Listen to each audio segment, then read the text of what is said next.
राम राम जय राजा राम, राम राम जय सीता राम, राम राम जय राजा राम, राम राम जय सीता राम, राम राम जय राजा राम, राम राम जय सीता राम। श्री रामचरितमानस अयोध्या कांड दोहा 210 से आगे। मुनि समाजु अरु तीरथ राजू, साचिहु सपत अघाई अकाजू। एहि थल जो किछु कही बनाई, एहि समाधि कनागध माई।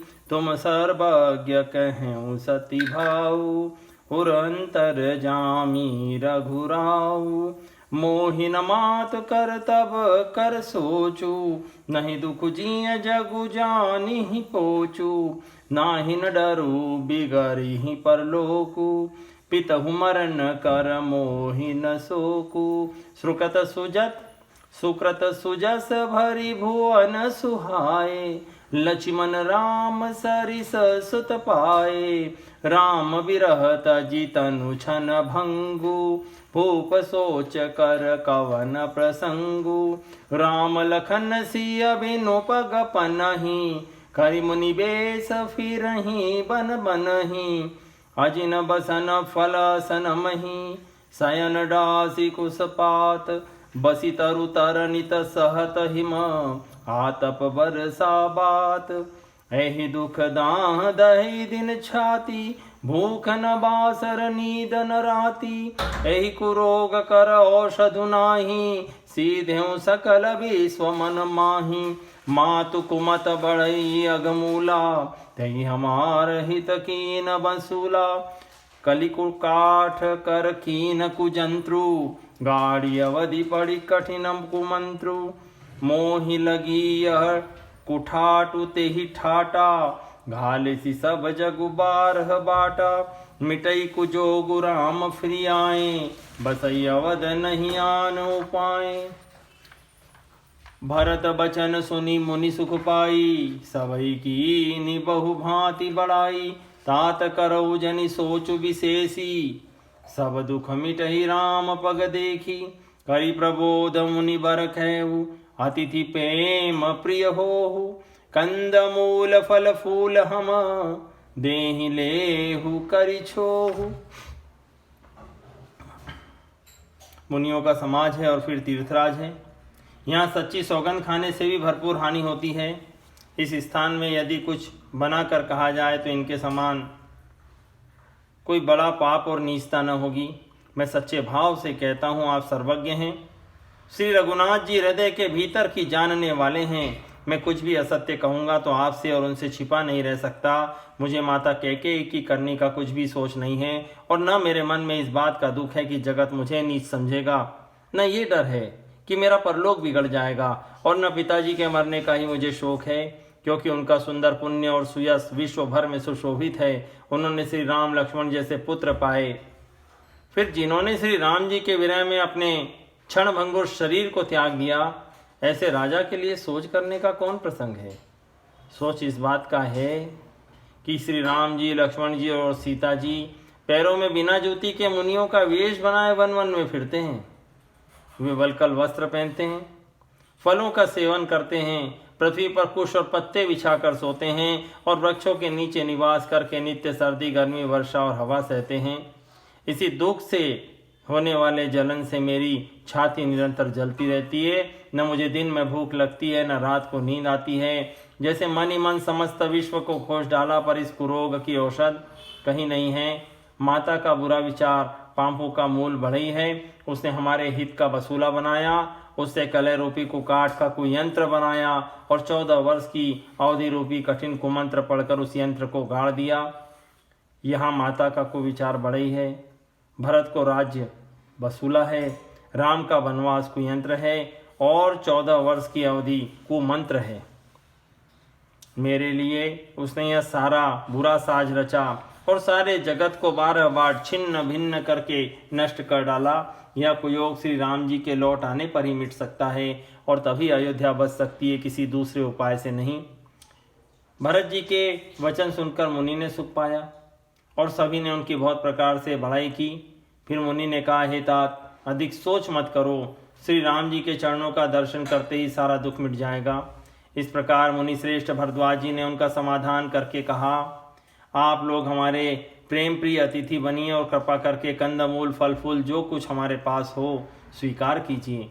सुनि मुनि बचन भरत ही सोचू, भयउ कुअवसर कठिन संकोचू। जानी गरुई गुर गिरा बहोरी, चरण बंदी बोले कर जोरी। सिर धरि आयसु करिय तुम्हारा, परम धर्म यहुनाथ हमारा। भरत बचन मुनि बर मन भाए, सुचि सेवक शिष निकट बुलाए। जाई कीन भरत पहुनाई, कंद मूल फलानहु जाई। भले नाथ कहि तिन सिर नाए, प्रमुदित निज निज काज सिधाए। मुनि ही सोच पाहुन बड़ नेवता, तसी पूजा चाहि अस जेवता। सुनि रिधि सिधि अनिमादिकाई, आयसु होई सो करहि गोसाई। राम बिरह व्याकुल भरतु, सानुज सहित समाज। पहुनाई करि हरहु श्रम, कहा मुदित मुनिराज। रिधि सिधि सिर धरि मुनि बरबानी, बड़ भागिनी आपु ही अनुमानी। कहीं परस्पर सिधि समुदायी, अतुलित अतिथि राम लघु भाई। मुनि पद बंदी करिय सोई आजू, होई सुखी सब राज समाजू। अस कई रचे रुचिर ग्रहनाना, जहि बिलो की बिल खाही बिमाना। भोग विभूति भूरी भरी राखे, देखत जिनहि अमर अभिलाषे। दासी दास साजू सब लीने, जोगवत रहे ही मन ही मनु दीने। सब समाजु सजी सीधी पल माही, जे सुख सुरपुर सपने हु नाही। प्रथम ही बास दिए सबके ही, सुंदर सुखद जथा रुचि जेहि। मौरी सपरिजन भरत कहूँ, ऋषि असाय सुदीन। विधि विसमय दायक विभव, मुनि बर तप बल कीन। मुनि के वचन सुनकर भरत के मन में सोच हुआ कि अब बेमौके बड़ा बेढप संकोचा पड़ा। फिर गुरुजनों की वाणी को आदरणीय समझकर चरणों की वंदना करके हाथ जोड़कर बोले, हे नाथ, आपकी आज्ञा को सिर चढ़ाकर उसका पालन करना यह हमारा परम धर्म है। भरत जी के वचन मुनि श्रेष्ठ के मन को अच्छे लगे। उन्होंने विश्वास पात्र सेवकों और शिष्यों को पास में बुलाया और कहा, भरत की पहुनाई करनी चाहिए, जाकर कंदमूल और फल लाओ। उन्होंने कहा, हे नाथ, बहुत अच्छा। ऐसा कह के सिर नवाया और वे बड़े आनंदित होकर अपने अपने काम को चल दिए। मुनि को चिंता हुई कि हमने बहुत बड़े मेहमान को न्योता है, अब जैसा देवता हो वैसी उसकी पूजा भी होनी चाहिए। ये सुन के रिद्धियाँ और अणिमादि सिद्धियाँ आ गई और बोली, हैं गोसाई, जो आपकी आज्ञा हो सो हम करें। मुनिराज प्रसन्न होकर बोले, छोटे भाई शत्रुघ्न और समाज सहित भरत जी राम जी के विरह में व्याकुल हैं, इनका आतिथ्य सत्कार करके इनके श्रम को दूर करो। रिद्धि सिद्धि ने मुनिराज की आज्ञा को सिर चढ़ाकर अपने को बड़भागिनी समझा। सब सिद्धियां आपस में कहने लगी, श्री राम जी के छोटे भाई भरत ऐसे अतिथि हैं जिनकी तुलना में कोई नहीं आ सकता। अतः मुनि के चरणों की वंदना करके आज वही करना चाहिए जिससे सारा राज समाज सुखी हो। ऐसा कहकर उन्होंने बहुत से सुंदर घर बनाए, जिन्हें देखकर विमान भी विलकते हैं, लजा जाते हैं। उन घरों में बहुत से भोग और ऐश्वर्य का सामान भरकर रख दिया, जिसे देखकर देवता भी ललचा जाएं। दास दासियां सब प्रकार की सामग्री लिए हुए मन लगाकर उनके मनों को देखते हैं, उनके मन की रुचि के अनुसार सब व्यवस्था कर रहे हैं। जो सुख के सामान स्वर्ग में स्वप्न में भी उपलब्ध नहीं है, ऐसे सब सामान सिद्धियों ने पल भर में सजा दिए। पहले तो उन्होंने सब किसी को जिसकी जैसी रुचि थी वैसे ही सुंदर सुखदायक निवास स्थान दिए और फिर कुटुंब सहित भरत जी को दिए, क्योंकि ऋषि भरद्वाज जी ने ऐसी आज्ञा दे रखी थी। भरत जी चाहते थे कि उनके सब संगियों को आराम मिले, इसलिए उनके मन की बात जानकर मुनि ने पहले उन लोगों को स्थान देकर पीछे सपरिवार भरत जी को स्थान देने के लिए आज्ञा दी थी। मुनि श्रेष्ठ ने तपोबल से ब्रह्मा को भी चकित कर देने वाला वैभव रच दिया। मुनि प्रभाव जब भरत बिलोका, सब लघु लगे लोकपति लोका। सुख समाजु नहीं जाई बखानी, देखत बिरति बिसारहि ज्ञानी। आसन शयन सुबसन बिताना, बन बाटिका बिहग मृग नाना। सुरभि फूल फल अमीय समाना, विमल जलाशय विविध विधाना। असन पान सूचि अमीय अमी से, देखी लोग सकुचात जमी से।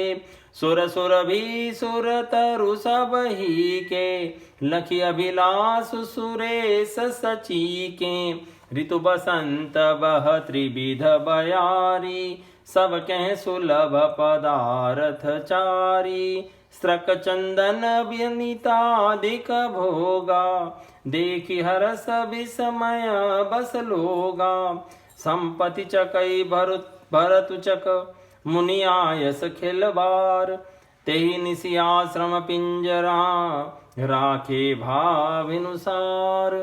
कीन निमज्जनु तीरथ राजा, नाई मुनि सिरु सहित समाजा। ऋषि आयसु असीस सिर राखी, करी दंडवत विनय बहुभाषी। पथ गति कुशल न साथ सबलीने, चले चित्रकूट ही चितुदीने। राम सखा कर दीने लागू, चलत देह धरि जनु अनुरागु। नहीं पद त्राण शीस नहीं छाया, पे मुने मुब्रतु धर्म अमाया। लखन राम सिय पंथ कहानी, पूछत सकहि कहत मृदुबानी। राम बास थल बिटप बिलोके, और अनुराग रहत नहीं रोके। देखि दशासुर बरस ही फूला, भई मृदुमहि मगु मंगल मूला। जब भरत जी ने मुनि के प्रभाव को देखा तो उन्हें उनके सामने इंद्र वरुण यम कुबेर आदि सभी लोकपाल तुच्छ जान लगे। सुख की सामग्री का वर्णन नहीं हो सकता, जिसे देखकर ज्ञानी लोग भी वैराग्य भूल जाते हैं। आसन सेज सुंदर वस्त्र चंदोबे वन बगीचे, भांति भांति के पशु पक्षी, सुगंधित फूल और अमृत के समान स्वादिष्ट फल, अनेकों प्रकार के तालाब कुएं बावली आदि निर्मल जलाशय और अमृत से भी मीठे पवित्र खान पान के पदार्थ, जिन्हें देखकर सब लोग संयमी पुरुष विरक्त मुनियों की भांति सकुचा रहे हैं। सभी के डेरों में मनोवांछित वस्तु देने वाले कामधेनु और कल्पवृक्ष हैं, जिन्हें देखकर इंद्र और इंद्राणी की भी अभिलाषा होती है, उनका भी मन ललचा जाता हो, ऐसा वहाँ का वातावरण हो गया। वसंत ऋतु जैसा शीतल मंद सुगंध तीनों प्रकार की हवा बह रही है। सभी को धर्म अर्थ काम और मोक्ष चारों पदार्थ सुलभ हैं। माला चंदन स्त्री आदि भोगों को देखकर सब लोग हर्ष और विषाद के वश में हो रहे हैं। हर्ष तो भोग सामग्रियों को और मुनि के तप प्रभाव को देखकर होता है, और विषाद इस बात से होता है कि श्री राम के वियोग में नियम व्रत से रहने वाले हम लोग भोग विलास में क्यों आ फंसे। कहीं इनमें आसक्त होकर हमारा मन नियम व्रतों को न त्याग दे।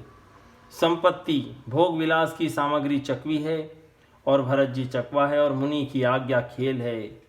जिसने उस रात को आसन रूपी पिंजरे में दोनों को बंद कर रखा और ऐसे ही सवेरा हो गया। जैसे किसी बहेलिए के द्वारा एक पिंजरे में रखे जाने पर भी चकवी चकवे का रात को संयोग नहीं होता, वैसे भरद्वाज जी की आज्ञा से रात भर भोग सामग्रियों के साथ रहने पर भी भरत जी ने मन से भी उनका स्पर्श तक नहीं किया। प्रातः काल भरत जी ने तीर्थराज में स्नान किया और समाज सहित मुनि को सिर नवाकर ऋषि की आज्ञा और आशीर्वाद को सिर चढ़ाकर दंडवत बहुत बहुत विनती की। तदनंतर रास्ते की पहचान करने वाले कुशल पथ प्रदर्शकों के साथ सब लोगों को लिए हुए भरत जी चित्रकूट में चित लगाए चले।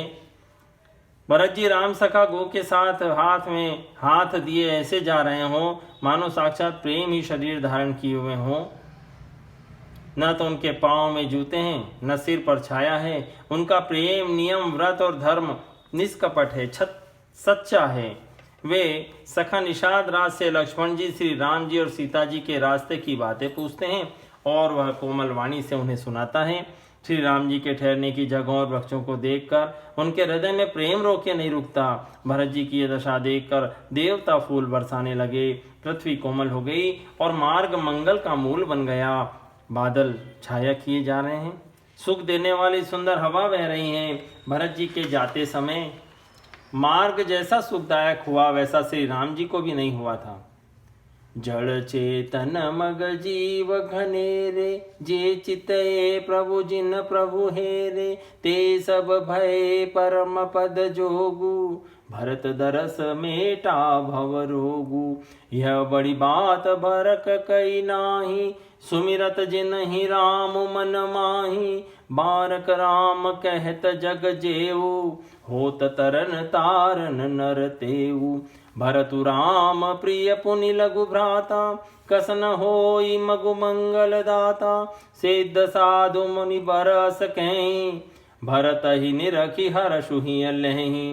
देखी प्रभाव सुरेश ही सोचू, जगु भल भल ही सोच कहूँ पोचू।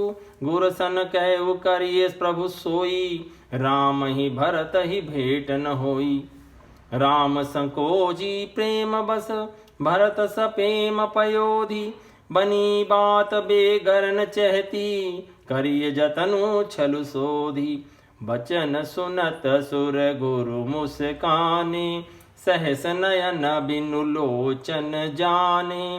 मायापति सेवक सन माया, करई तो लटि परई सुर राया। तब कछु कीन राम रुख जानी, अब कुचाली करी होई ही हानि। सुन सुरेश रघुनाथ सुभाऊ, निज अपराध रिसाहिन काऊ। जो अपराध भगत कर करई, राम रोष पावक सो जरई। लोकहु वेद विदित इतिहासा, यह महिमा जानहि दुर्वासा। भरत सरिस को राम सनेहु, जगु जप राम राम जप जेहि। मनहु नानि अमरपति, रघुबर भगत काजु।